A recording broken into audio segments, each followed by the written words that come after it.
Hey everybody, it's Sean from foodreheating.com, and today we are talking about ribs. So we've got three different ways that we're going to talk about reheating ribs. We're going to talk about doing it on the stove with a steamer. Yeah, kind of sounds interesting, right?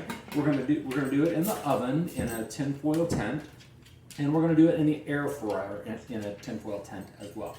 So one of the things you need to think about when you're cooking ribs, somebody put a lot of time and energy into these things. They're great, they were cooked well, they were usually cooked low and slow.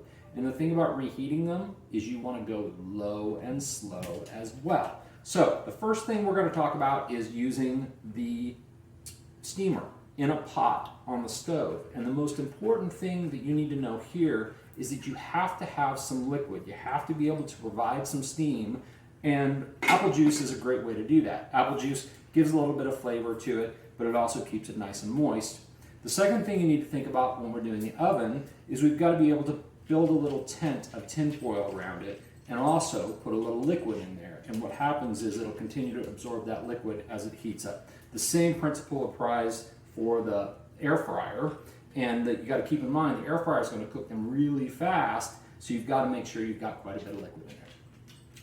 All right, so here we are on the stove top, and what I've done is I've taken a large pot and I've put apple juice in the large pot, and I put a vegetable steamer in there. It's kind of interesting. So what you're going to do is you're going to bring the apple juice up to a boil, and then turn the heat down to just a simmer. So that way it's kind of still, moving around, and what it's going to do, you can kind of see it's releasing some of that steam up into the pot. And I'm just going to take a couple of these, and we're going to put them right there on the steamer, and then we're going to cover it up, and we're going to let that steam for about 20 minutes. So it takes a little while. So this is one of those, it's not instant gratification. We're not popping it in the microwave, and we're just going to let it sit there and steam for about 20 minutes. So you might be wondering why I'm not putting these ribs in the microwave. It's a bad idea. So the problem with reheating ribs in the microwave is that you're going to do two things. You're going to really dry them out, and you're going to heat the bone really fast. And what that's going to do is it's going to unevenly heat your ribs. So if you're into instant gratification, I get it. You just want to pop them in the microwave, heat them up for 30, 45 seconds. But what you're going to end up with is kind of dry, improperly heated ribs. Okay, so now we're going to talk about reheating ribs in the oven.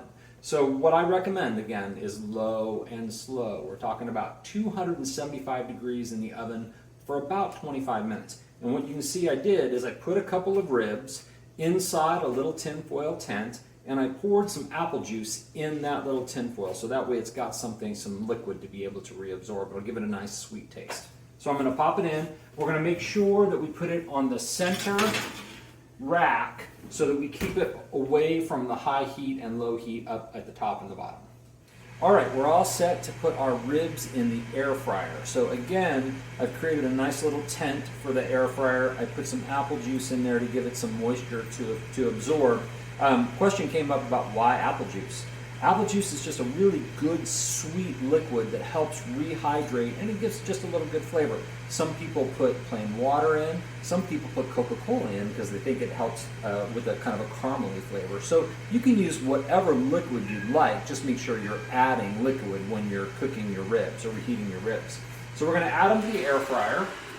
We've got the air fryer is already reheated. We took it up to 350 degrees. And we're now going to set it for just 5 minutes, and that should give us some nice, good reheated ribs. So we've got our ribs, we've got them out of the air fryer, out of the oven, and out of the pot where we were steaming them. One thing I want to remind everybody, meat thermometer, really important when you're reheating food. For ribs, you want to make sure that you test them to make sure that they're up to 165 for their internal temperature. So we've already done that. We're already set. The other thing I want to remind you about is liquid. It's really important. The steaming, we had boiling apple juice, so that helped us keep the steam to help bring the liquid level up in the ribs. We put some apple juice inside our two tents for the oven and the air fryer, and that helps keep them from getting all dried out. So let's take a look. Let's look at the oven first.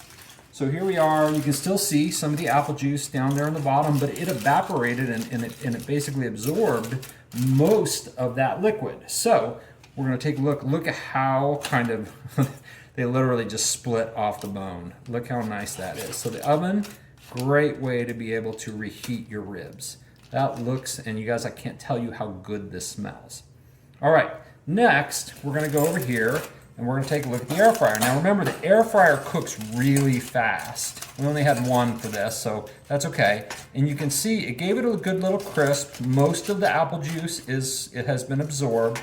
It's still very moist, and you can tell I'm just pulling these apart like they come right off the bone. Not as easily as the oven did, but still really good.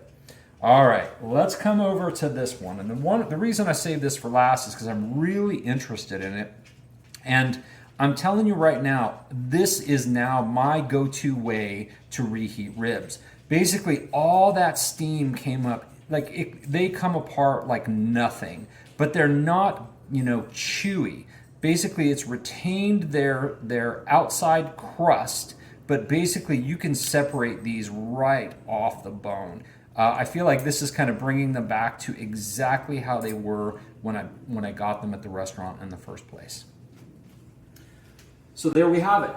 We have 3 great ways to be able to reheat your ribs without using the microwave and really bring them back to how they're supposed to be. So if you've got other tips, be sure to share them in the comments. If you like food reheating tips like this, be sure to check out foodreheating.com. And let's stop eating bad leftovers.